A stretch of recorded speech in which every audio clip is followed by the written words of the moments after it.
అందరికీ నమస్కారం. 12వ తారీఖున సుప్రీంకోర్టు అత్యున్నత న్యాయస్థానం వ్యవసాయ చట్టాలపై ఇంటరిమ్ స్టే ఆర్డర్స్ అంటే తాత్కాలికంగా వ్యవసాయ చట్టాల అమలును నిలిపేయమని చెప్పేసి స్టే ఆర్డర్స్ ఇవ్వడం జరిగింది.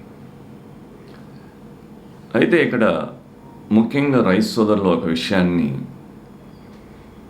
దృష్టిలో పెట్టుకోవాలి.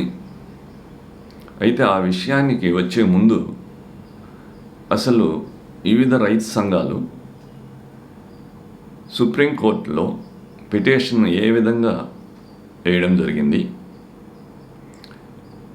దానిపై అత్యున్నత న్యాయస్థానం ఒక కమిటీని కూడా వేయటం జరిగింది. ఎందుకు ఆ కమిటీని వేయడం, ఈ విషయాన్ని మనం ఈరోజు తెలుసుకుందాం. అయితే ఇంటరిమ్ స్టే ఆర్డర్ 11 పేజీల స్టే ఆర్డర్ని మనం క్షుణ్ణంగా పరిశీలించినప్పుడు దీంట్లో ముఖ్యంగా దీన్ని 3 కేటగిరీలుగా పిటిషనర్స్ని విభజించడం జరిగింది. ఒక కేటగిరీలో రైతు సంఘాలు ఈ కేంద్రం తీసుకొచ్చినటువంటి ఈ వ్యవసాయ చట్టాలకు రాజ్యాంగ ప్రామాణికత లేదు, వ్యవసాయం అనేది స్టేట్ సబ్జెక్టు, అలాంటప్పుడు కేంద్ర ప్రభుత్వం ఈ వ్యవసాయ చట్టాలను ఎలా తీసుకొస్తుందని చెప్పేసి ఛాలెంజ్ చేయడం జరిగింది. మన constitutional 3rd amendment act 1954 under article 32 కింద ఇది వీలు కాదని చెప్పేసి ఛాలెంజ్ చేయడం జరిగింది. ఇక రెండవ కేటగిరీ రైతు సంఘాలు ఇవి రాజ్యాంగ ప్రామాణికతను కలిగి ఉన్నాయని మరియు రైతులకు చాలా ఉపయోగకరంగా ఉన్నాయని తక్షణమే వీటిని అమలు పరచాలని చెప్పేసి లేని పక్షంలో చాలామంది రైతులు ముఖ్యంగా ఈ కూరగాయలు పండ్లు పండించేటటువంటి రైతులు 21 మిలియన్ టన్నులు ఉత్పత్తిని నష్టపోతారని చెప్పేసి పిటిషన్ వేయడం జరిగింది. ఇక మూడవ కేటగిరీ మన రాజధాని ఢిల్లీ చుట్టూ ఉన్నటువంటి ఆ ప్రాంతానికి చెందినటువంటి ప్రజలు, అలాగే ఆ నైబరింగ్ స్టేట్స్, ఆ పక్క రాష్ట్రాల వాళ్ళు చాలా ఇబ్బందికి గురవుతున్నామని ఈ రైతు సంఘాలు ఈ రహదారులను దిగ్బంధించి దాంతో ప్రాథమిక హక్కులు దెబ్బతింటున్నాయని చెప్పేసి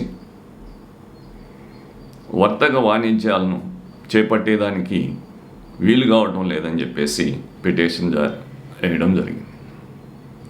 ఈ విధంగా ఈ పిటిషన్ అన్నిటిని కూడా సుప్రీంకోర్టు విచారించడం, ఈ క్రమంలో అటు ప్రభుత్వాలు ఇటు రైతు సోదరులు మధ్య జరిగినటువంటి చర్చలు సఫలీకృత కాకపోవడం, మరోవైపు సీనియర్ సిటిజన్స్ అంటే సీనియర్ సిటిజన్స్ జనరల్గా ఏంటంటే వ్యవసాయ రంగంలో యావరేజ్ ఇండియన్ ఫార్మర్ ఏజ్ చూసినట్లయితే 60 సంవత్సరాల పైనే ఉంది. కనుక ఎక్కువ మంది సీనియర్ సిటిజన్సే వ్యవసాయ రంగంలో ఉన్నారు.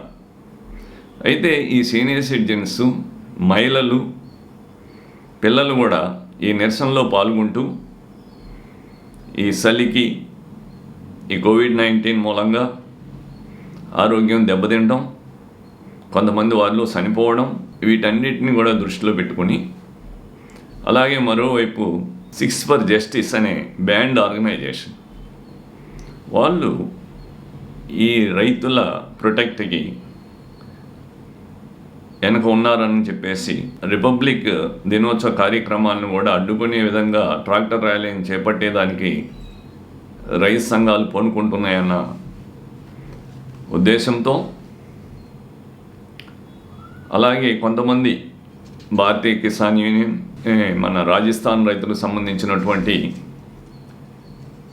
కిసాన్ యూనియన్ పంచాయత్,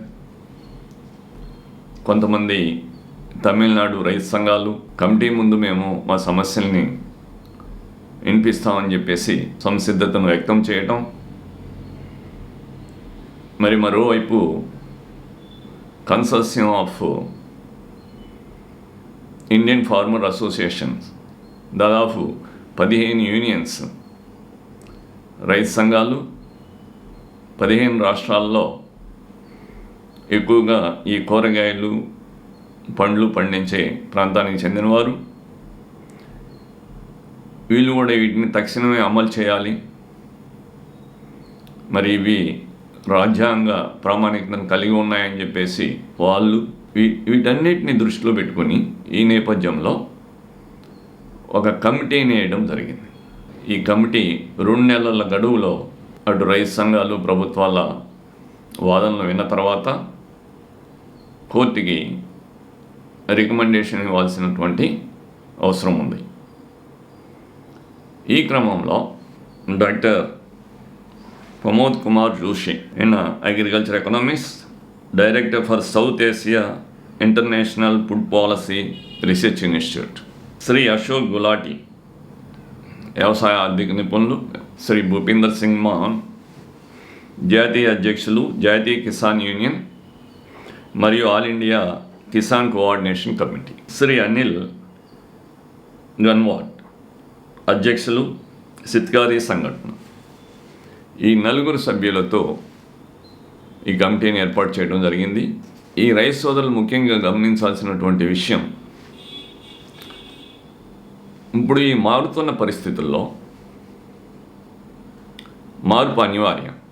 ఎందుకంటే ఈ ప్రపంచీకరణ సరళీకరణ విధానాలు చేపట్టినప్పుడు దానిలో వ్యవసాయ రంగం మినహాయింపుగా ఎట్టి పరిస్థితుల్లో కూడా వ్యవసాయ రంగంలో సంస్కరణలు సరళీకరణ విధానాలను చేపట్టాల్సిన అవసరం ఉంది. అయితే దానికి వ్యవసాయ చట్టాలను తీసుకురావాల్సినటువంటి ఆవశ్యకత ఉన్నప్పటికీ రైతు సోదరులకు ఉన్నటువంటి ఒక మేజర్ అడిల్ ఏంటంటే, ఇప్పుడు దాకా కూడా నాయకులు మోసం చేస్తూనే వస్తున్నారు. ఎందుకంటే కనీస మద్దతు ధరని ఏదో ప్రకటనలకి, రిపోర్ట్లకి, ఏదో ఒక ఇన్ఫర్మేషన్ లాగా తెలియజేయడం మినహా దానికి చట్టబద్ధత కల్పించలేదు. అందువల్లనే ఈ వరి, ఈ గోధుమలు కొంతమేర కొంటున్నారు, కానీ మిగిలిన పంటలు అయితే కొనే పరిస్థితి లేదు. అలాంటప్పుడు ఇక్కడ రైతు సోదరులు ముఖ్యంగా గమనించాల్సింది ఏంటంటే, ఈ ఎంఎస్పికి చట్టబద్ధత కల్పించాలి. ఎక్కడ ఏ పిటిషన్లో కూడా మీరు చూశారు, 3 కేటగిరీల్లో కూడా ఎక్కడ కూడా ఈ ఎంఎస్పిని గురించి ప్రస్తావించకపోవడం. అయితే ఈ ఇంటర్మ్ స్టే ఆర్డర్స్లో ఈ వ్యవసాయ చట్టాలని తాత్కాలికంగా నిలిపివేస్తూ అమలుపరచడం, ఇంతకుముందు ఉన్నటువంటి ఈ ఎంఎస్పిని, ఆ వ్యవస్థని కొనసాగిస్తారు. అసలు దానికి చట్టబద్ధత ఎక్కడ ఉందండి? ఏదో చెప్తూ వస్తున్నాం ఓవరాల్గా, కనీస మద్దతు ధర ఫలానా క్రాప్కి ఇంత ఉంటుంది అని చెప్పేసి. అంతేగాని ఏదో పంజాబ్, హర్యానా, ఇంకా కొద్ది రాష్ట్రాల్లో ఆ సెంట్రల్ పూల్కి కావాల్సినటువంటి ఈ ఆహార ధాన్యాలను సేకరించే దానికోసం కొంతవరకు ఉపయోగిస్తున్నారు, కానీ మిగిలిన పంటలకి దాదాపు 22 పంటలకి కనీస మద్దతు ధర ప్రకటిస్తున్నప్పటికీ దాని మీద కొనుగోలు చేయటం జరగటం లేదు. కనుక ఈ సంస్కరణలు సరళీకరణ విధానాలను చేపట్టినప్పుడు రైతుకి చక్కటి భరోసా, అది కూడా కేవలం కనీస మద్దతు ధరను ప్రతి పంటకి ప్రకటించి ఆ కనీస మద్దతు ధర మీద కొనుగోలు చేసే విధంగా దానికి చట్టభద్రత కల్పించినప్పుడే రైతులకు తోడ్పాటు అందించినట్లు అవుతుంది. ఇది ముఖ్యంగా నాయకులందరూ గమనించాలి. ఈ కనీస మద్దతు ధర అనేది రైతుకు చేకూర్చాల్సినటువంటి ధర్మం కూడా, న్యాయం. కనుక ప్రభుత్వాలు కనీసం ఇప్పటి ప్రభుత్వం అయినా కానీ దీనిపై దృష్టి సారించి రైతుకు అండగా నిలుస్తారని చెప్పేసి, ఇదేదో గిట్టుబాటు ధర కాదండి. ఈ కనీస మద్దతు ధర అనేది మినిమం ప్రైస్, బేస్ ప్రైస్. దానికి కూడా చట్టభద్రత కల్పించకపోతే రైతులను దగా చేసినట్లు అవుతుంది. రైతు మనుగడే ప్రశ్నార్థకంగా మారుతుంది.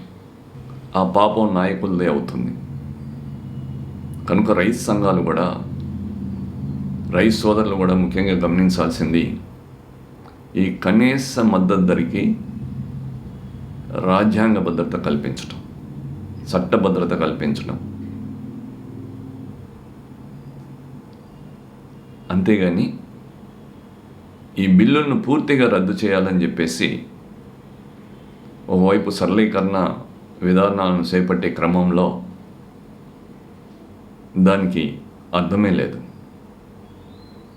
కనీస మద్దతు ధరను పొందగలిగితే అటు కాంట్రాక్ట్ ఫార్మింగ్ కానీ, ఇటు ప్రభుత్వం కొనుగోలు చేసినా, అటు కార్పొరేట్స్ కొనుగోలు చేసినా దానికి ఒక బేస్ ప్రైస్ లాగా, దానికి లీగాలిటీ ఉన్నప్పుడు, రైతుకు ఒక హక్కుగా ఉన్నప్పుడు కనీస మద్దతు ధర రైతుకు చేకూర్చిన వాళ్ళం అవుతాం.